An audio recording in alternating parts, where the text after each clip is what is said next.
Jump tunnel, everybody.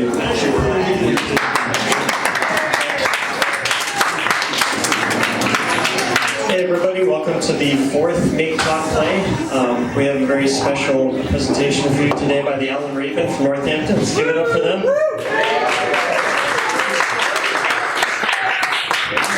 And as always, thank you to the Corners for being wonderful hosts for this event. Couldn't go without them.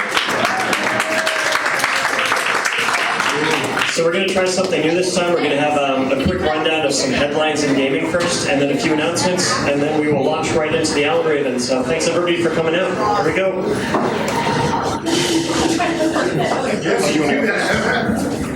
Hey everyone, I'm Jesse.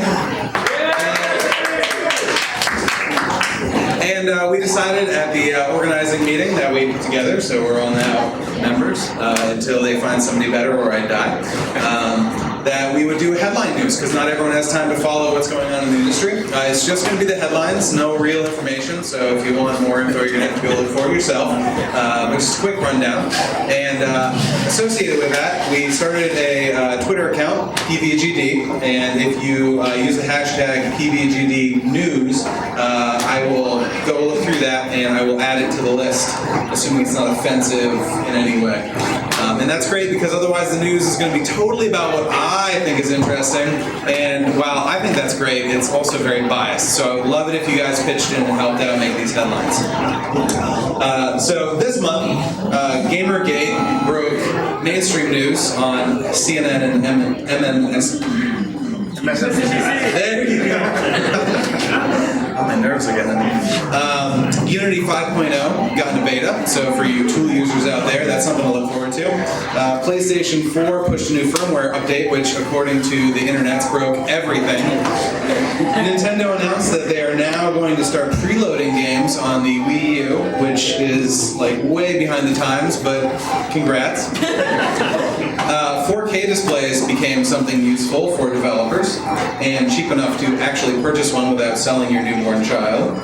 Reddit is starting its own crowdsourcing service, and there's a temporary Xbox One price drop this week of about $50. So if you don't have one and have wanted one, now might be the best time to go get it. And that's all for the headlines for this month. Thank you, Jesse. So yeah, Jesse just joined us. Dorinda Bella also. Give her a big round of applause. Yeah! And Adam Roy. I don't know if Adam is here tonight, but he also has been helping out. If you're interested in helping out, please let us know. Just some quick announcements. Actually, all I have is one. Tomorrow is Nerd Night in Northampton. Nerd Night. Mario and Luigi are both pregnant. But yeah, Nerd Night, very cool talks, kind of like TED Talks. It's in Northampton, you should go out there. Does anybody else have any announcements that they would like to make? Jesse, you got one? I got one. Okay, come back up here, buddy. I'm looking to hire a junior level C# developer, so if you have some time and are up for some contract work, please get in touch with me after the presentation. Yeah. That was a good announcement. That's how it's done. Does anyone else have anything they'd like to say? Okay, so now for the sweetness of the night. Tonight we have the Owl and Raven, members of the Owl and Raven. They're a game design cooperative and collaborative workspace located in downtown Northampton. I'm really excited about this. I'm a member. These guys are fantastic. And I think I'm just going to shut up and let them talk because they're great people. So I present to you the Owl and Raven.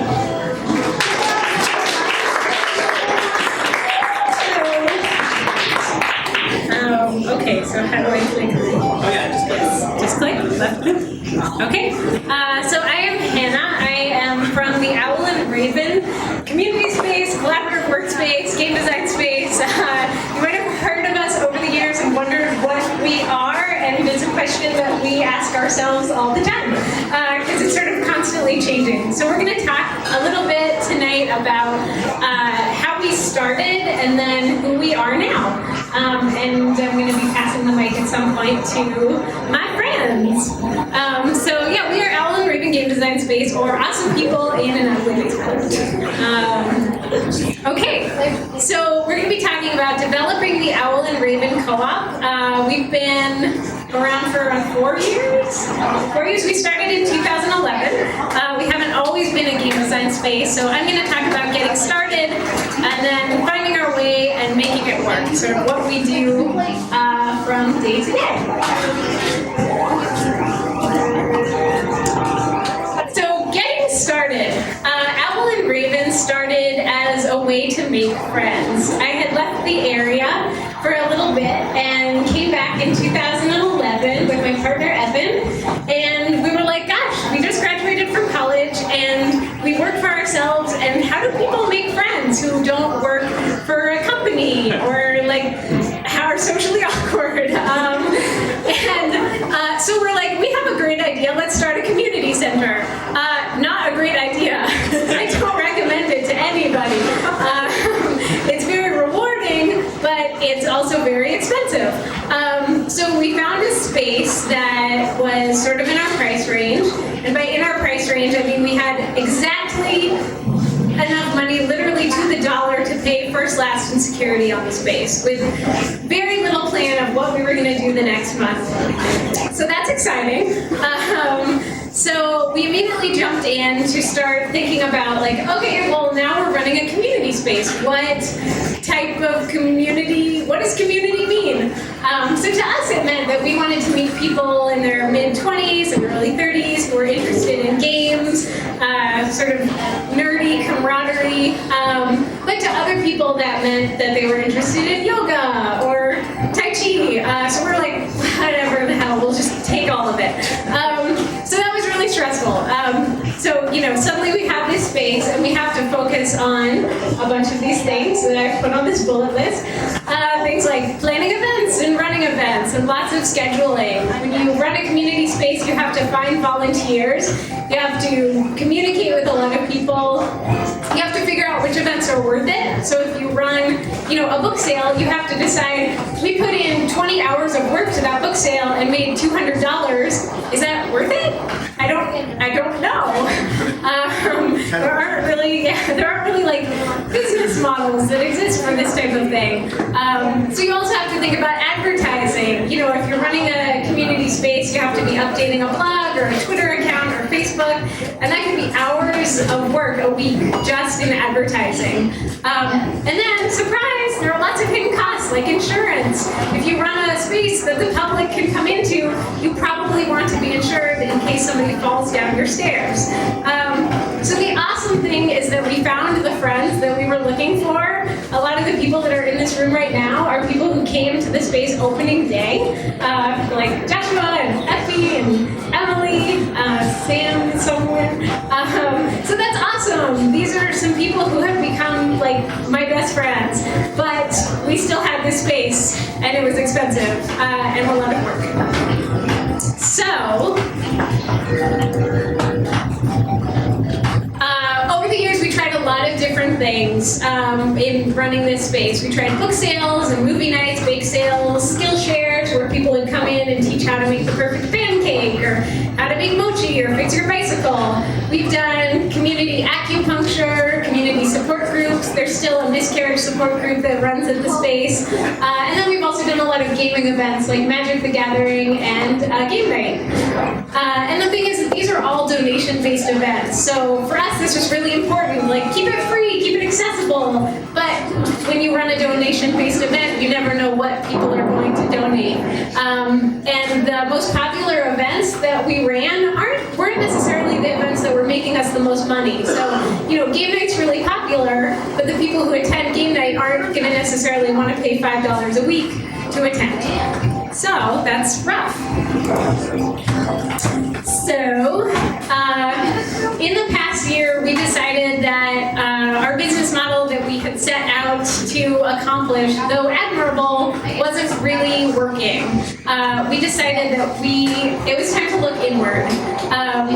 The reality of the situation was that the external community that we were, really wanted to support couldn't support us. So people would say to us all the time, like, we love this space and this space is so valuable, but there weren't were people who could really offer us the money and donations that we needed to pay rent from month to month and keep the heat on. So donations were slowing down, and in the meantime, the space, which has been run by volunteers from the beginning, we were all burning out.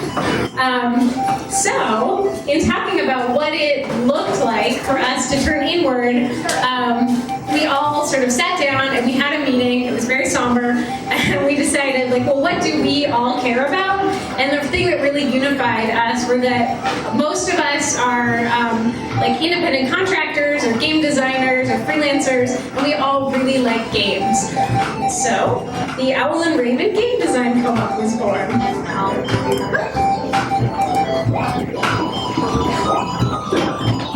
I'm Joshua. So we, as Hannah was saying, we have this profound question about what do we want, right? And so this happens in a lot of. Can you hear me? This happens in a lot of little creative communities where people will find themselves putting a lot of energy in to make sure the community continues happening, but they don't know why they're doing it anymore.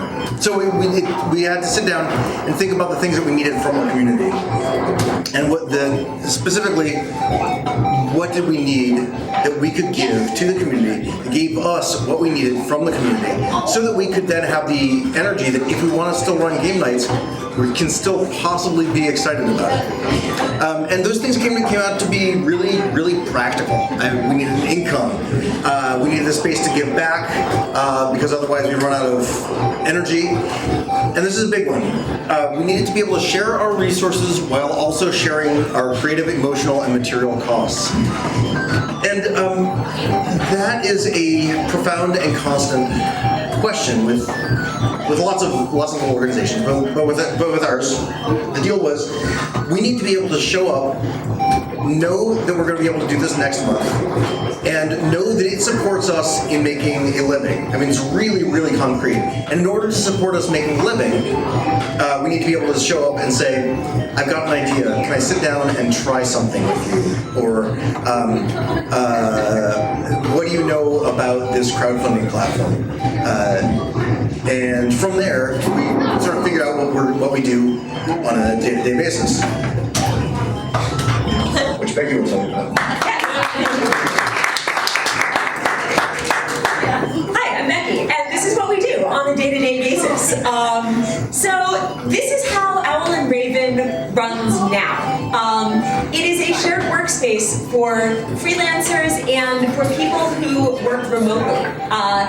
We are in the same space where we have been for the last 4 years, still in Northampton.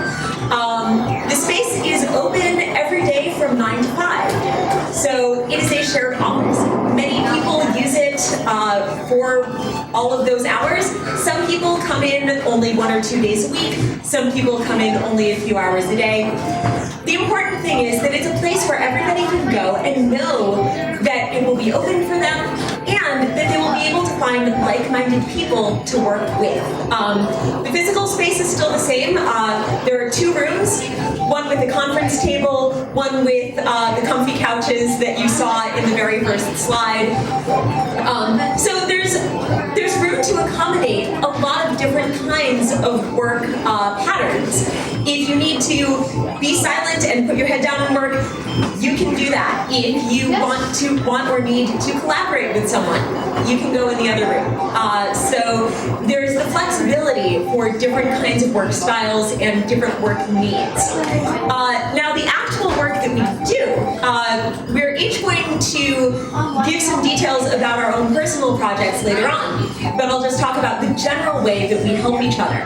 So the most basic way that we work together is doing shared projects. Several members of Owl and Raven have used the space to collaborate on games and books that have been published. On a less formal basis, we also use the space for brainstorming and play testing. It's writing, those of you who write or do art or things like that know that it can be a very solitary kind of life. Owl and Raven is a place where you can go and say, hey, I have about half an idea. Can I bounce it off you? Or I have the first draft of the game. Can you help me play test it? I need to write this paragraph. Can you help me make it better?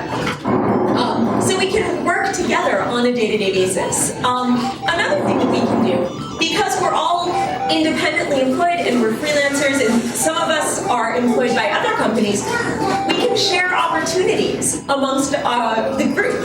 I work for a company that hires freelancers, so I can look to other members of Owl and Raven when we need people to do contract work.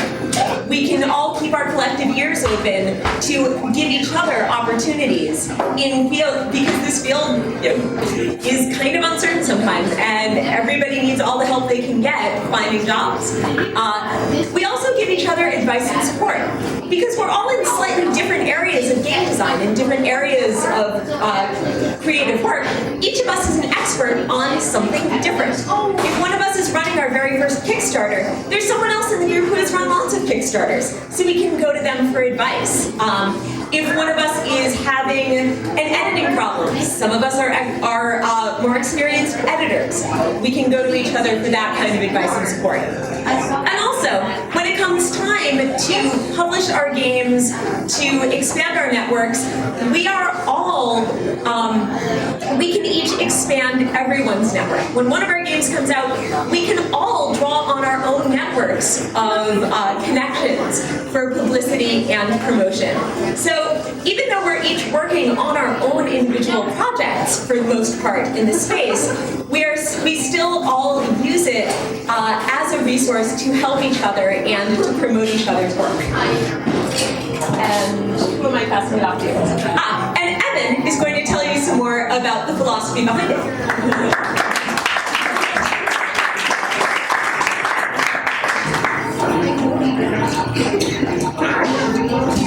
All right, so I'm going to talk briefly about the vision of the space. So we've been a co-working space, and it's not the first. Co-working spaces are great for a lot of the reasons Becky just described. But we have a specific vision for ours. We want to make a co-working space that's focused on creative achievement, where we're with other people who are doing the follow your dreams kind of life, where they have a project that they care about and they're passionate about and they want to just fulfill. And we want to be there for each other in making that happen in the very rough transition from a dream to reality, where you have to face the logistics and the materials and the emotional and the psychological expenses of making something real. We are trying to grow our group.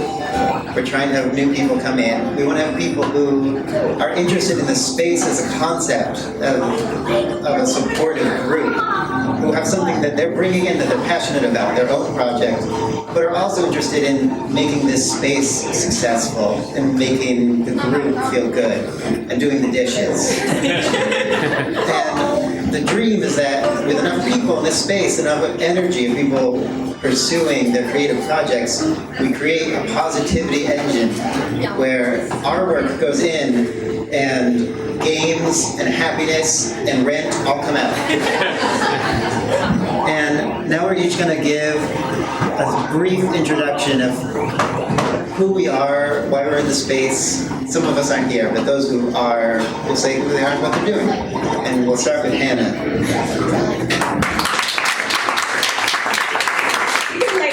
Until the end. Thank you for the enthusiasm.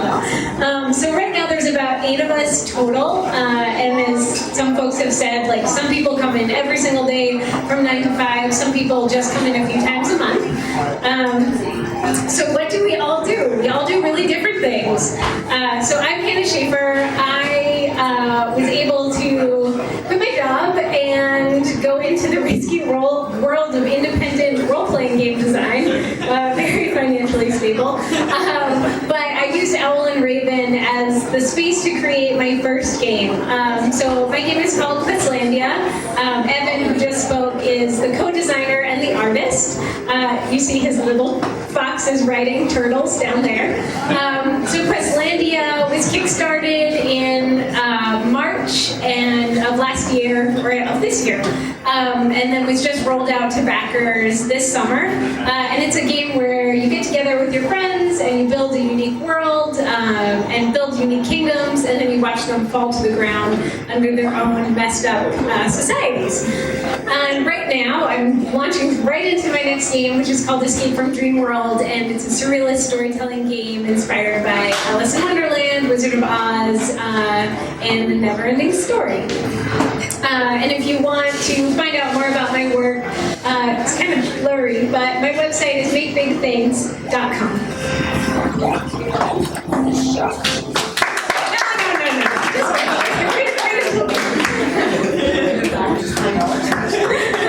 Hello again. I'm Evan Rowland. And Hannah was right. I did the art for Questlandia, and I helped design it. And I'm currently working on a game called Goblin Diplomat, where you play a goblin trying to bring peace between the goblins and the humans. But humans attack goblins on sight. And you don't know how to fight, and you don't really know the language. And so you're desperately trying to make a friend in a hostile world and figure out which one of them is king. Yeah, you can follow the game at smallflygames.com. Thanks.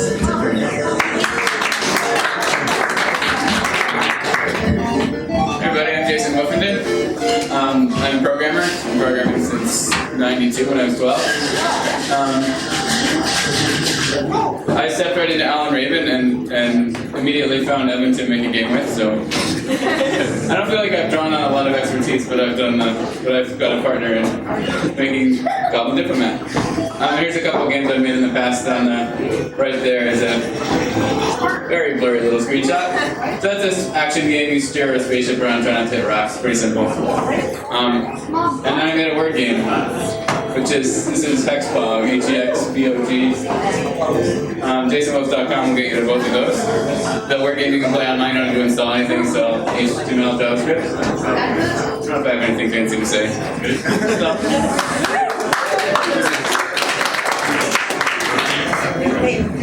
Hi, I'm Becky Slitt, and I am full-time employed making games. I work for Choice of Games, which does text-based interactive fiction.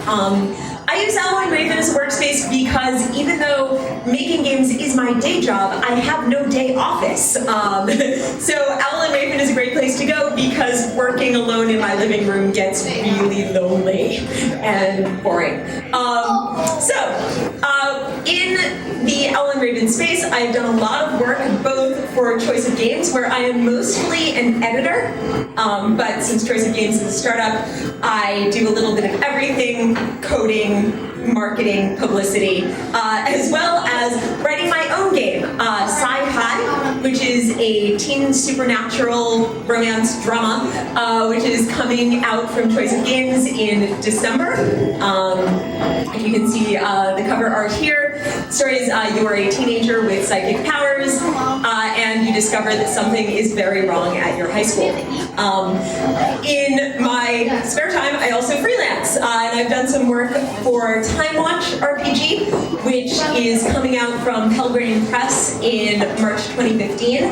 And along with several other people in this room, I am working on one of the campaign supplements, Book of Changing Years. Time Watch is a great tabletop RPG where you play a time-traveling police officer, basically leaping around the timeline to set right what other people have messed up. You can follow me on Twitter at Becky's Games, and also if you are a writer or a copy editor or an artist, come talk to me because Choice of Games is always looking for those kinds of people.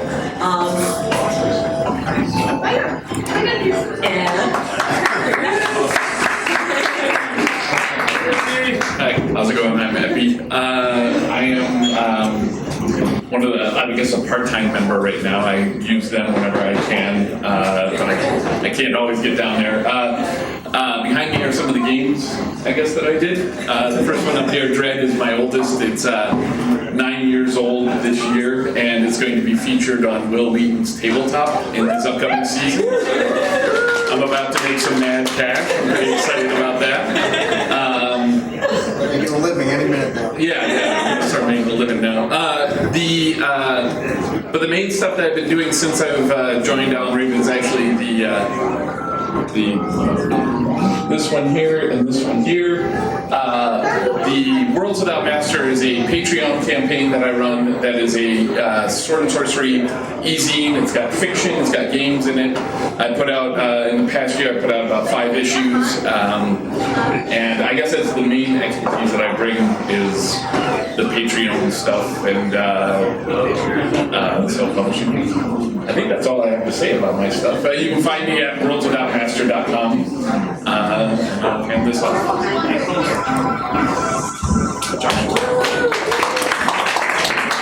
You can't clap for Abby yet. I'm Joshua A.C. Newman. Mostly I design role-playing games. Under the Bed, Shock and Beowulf, and Human Contact are all role-playing games. Mobile Frame Zero Rapid Attack is these guys. They're tiny, giant Lego fighting robots. And Intercept Orbit is a supplement where you make tiny, giant fighting Lego spaceships.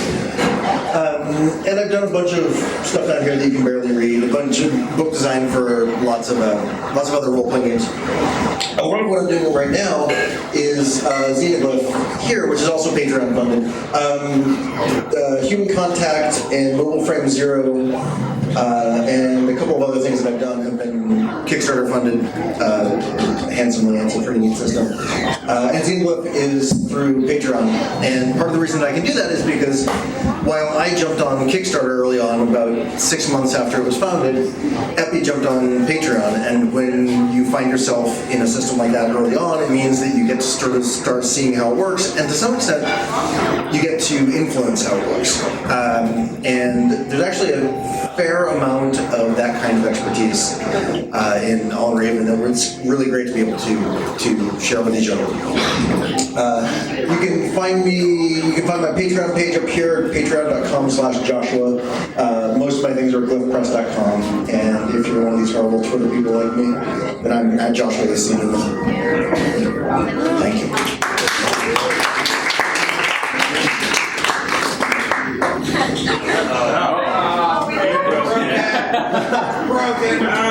There we go. Yes. Are there any questions? We're happy to answer questions up here or as we mingle and drink. Are you looking for members? We are looking for members. Thank you, Pat. Thank you for asking. Yeah, we're 8 people right now. As Epi was saying, like some of us are there a couple times a month. Some of us are there, 30 or 40 hours a week. Sometimes more when we're trying to finish something.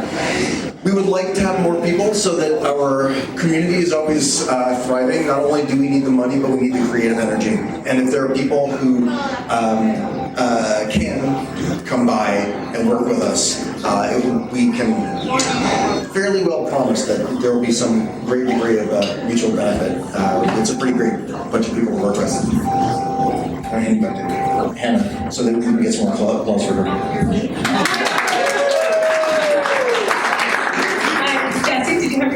Yeah, how much does it cost to become a member? It costs only $45 a month right now. So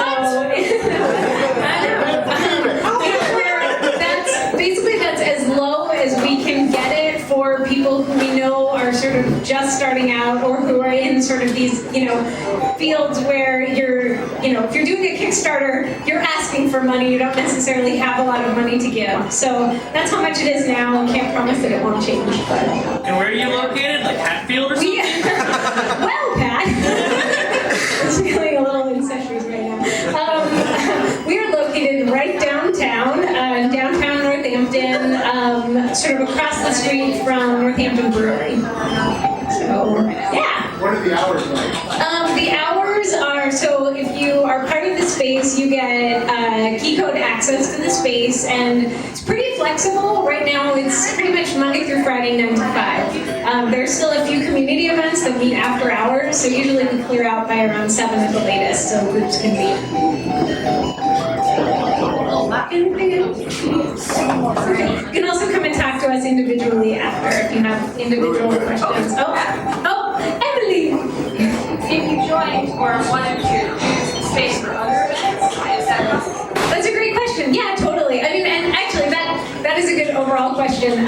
We are always looking for people who are, who have the energy that we kind of lost over the years. So if you want to run a game night or a movie night or to use the space for some type of community event, that's still an option, and you should totally talk to us about that. So we would love people to do that who aren't us. It's the best thing we can imagine. So I think this is pretty much it. Thank you, everyone. Oh no, Karen, yeah, hi. Is there a group of programmers that meets? These are the most leading questions. Yes, once a month there is a code-in that happens at Owl and Raven. Carrie is one of the organizers, and Jason does some work on it. So if you're a programmer and you want to make programmer friends, I think it's every second Saturday. So yeah, come and learn how to code. Totally beginner friendly, and there's also advanced programmers there. Any other questions? Okay, so thank you. I hope that you come out, even just to say hi and see the space at some time. And thanks to John and Pat and the organizers and Quarters for having us here tonight. Thanks, everybody. Thank you. Wow. I've learned so much about us. So, yeah, I've only been a short-term member. I've been there since August, and so far I've had help with Kickstarter campaigns, bouncing off ideas, and I've just met some really, really cool people. So please come down, check out the space. Yeah. One more round of applause, please, for the Owl.